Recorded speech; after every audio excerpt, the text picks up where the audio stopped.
day that we were reviewing our strategy and actually conveying that to the donors. We have our annual Friends and Funders Lunch that the whole team gets very excited about, and some funders get pulled in to do some interesting things. It's just wonderful to be here. We're here today to celebrate the success of the Math Centre.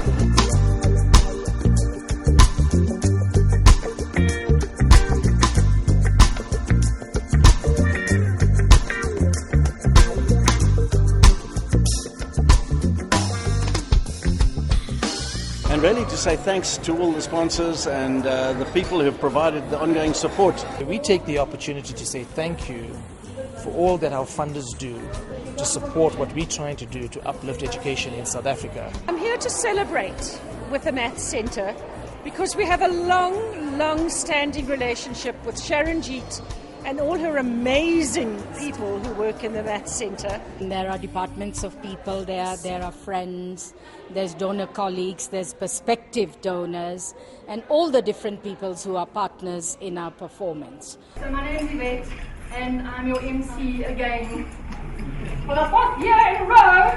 This is my 4th year as the MC, which is not a big role actually. You basically are like an outsurance points person. You're sort of just making sure that the traffic moves when it should. So basically I'm the mistress of conveyor belts, and that's kind of where we are. So we're kind of on a 2-hour journey together, which is like a flight to Cape Town. We'll have Zoe Hussein also opening up and welcoming everybody. We've got quite a big Microsoft contingent today. Welcome to our honoured guest, Mr. Mteto Nyati. This is the Managing Director of Microsoft. My fellow board colleagues who are here today, welcome. The CEO of the Math Centre, of course the staff of the Math Centre, government representatives, colleagues. Sharon Jeet is a formidable force who will always pop up in the agenda. I like to call today What the Fractal. And tonight, on What the Fractal, there's a fractal child, Sharon Jeet. The only fractal that I really understood was a snowflake. Far away, very long time ago, a girl was born and brought up for the first 9 years of her life under a tree. 68 years later from that day that this girl was born, she has now, next year, at the end of next year, concluded 50 years in education. And Bill Gates would ask these questions, so I thought, why shouldn't I? Mathematics textbooks, he said, for every grade are now over 300 pages long. And still we don't learn.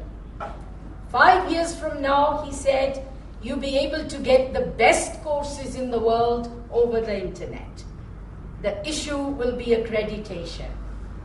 Do you have the same knowledge if you had a Harvard degree or an MIT degree? Your guess is as good as mine. 68 years later, having met other fractal children, last year I was lucky enough to meet another fractal child. I give you Farzeen. We're now in 1988 and we meet a man called Ron Agash. He's a computer engineer. And he's studying aerial photographs of a traditional Tanzanian village when a strangely familiar pattern occurs to him. The thatched roof huts of this village occur in a geometric shape of circular clusters. Within the village are more circular clusters. Within each house are circular clusters. And this is an arrangement that he recognized from his former life as a computer engineer in the Silicon Valley. Since then, he's documented the use of fractal patterns in everything from hairstyles and architecture to art and religious practices in Africa. This is a traditional Ethiopian cross, so just have a look at it while I continue. The principles of fractal geometry offer scientists powerful new tools for biomedical, geological, graphic applications. But he envisioned something very different for these beautiful patterns he was seeing in the photos. He saw a window of opportunity which would force all of us to rethink our assumptions about traditional African mathematics and its heritage.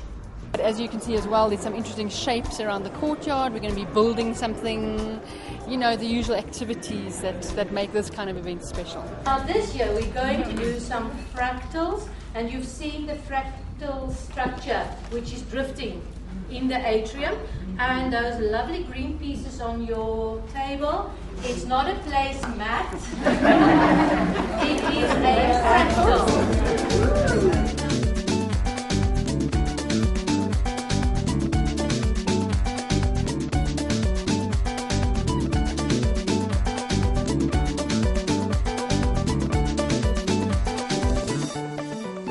Fractals are a concept in mathematics where issues of self-similarity, self-propagation are very crucial. And fractals can go on and on and on until infinity. Mathematicians would argue about that, but that argument is for a different space. And we wanted to show everybody how beautiful, how engaging, how interesting, and how functional every little aspect of mathematics is. We've got Mtetu Nyati, who's the head of Microsoft South Africa. Very, very cool guy to listen to, and he's apparently Mr. Business Personality of 2013. Our challenge, I'm going to go back to what we need to do. The challenge is that we've got the kids who are, I would call them digital natives. You know? Yes, yes. These kids, they grew up, they can connect with technology, but we've got teachers that are digitally illiterate. That's where the problem. That's why they not want to have these kids coming with these things. So if we're not addressing that digital literacy problem, we will continue to be having this kind of discussions. So our focus has to be, I think, on the teachers. So I was here to share some of our insights around how we can go about using technology to solve some of the big problems that we have in education in our country. And we'll be hearing from some of the learners as well, which is quite a good integration of what the Math Centre does, the communities in which they work, and then sort of bringing some of the youngsters that have been impacted by the Math Centre work to share with the audience. I just come from Gauteng Provincial Maths Olympiad, and I was placed 6th. And I've always been the best maths learner in my circuit. Maths can make me to be a better person in life. It can change a dull boy into a rich man, and a son of a gardener can become a doctor. My speech was about maths and science, the way a person can grow through education. We decided to focus on learners in our schools who are on their path to success, who are fairly desperate in their circumstances, but are very determined and very willing to chart their map and work for it. Currently, I'm doing electrical engineering at Tshwane University of Technology. My dream career is to become a medical doctor. And as I, the daughter of a domestic worker, I'll rise up and become an architect. I want to be a chartered accountant. For me, what touched me the most was to listen to some of those kids that have been impacted by the intervention of Math Centre. Some of them wanted to be accountants, some of them wanted to be architects. Math Centre doesn't have the funds to fund bursaries ourselves, but we'd like to go into that space from 2014 onwards. And as Yvette has kindly said, RMB is going to give us 25,000 Rand towards that fund. Our own staff on a monthly basis will be contributing towards that fund. And I'm here to invite you on a personal level as well as on a company level, if you are interested in making a difference in any one of those 5 learners' lives, and we've got many others as well. And wouldn't it be great if we all can say, I helped one child? When I look at the work that Math Centre is doing, it's doing very critical work.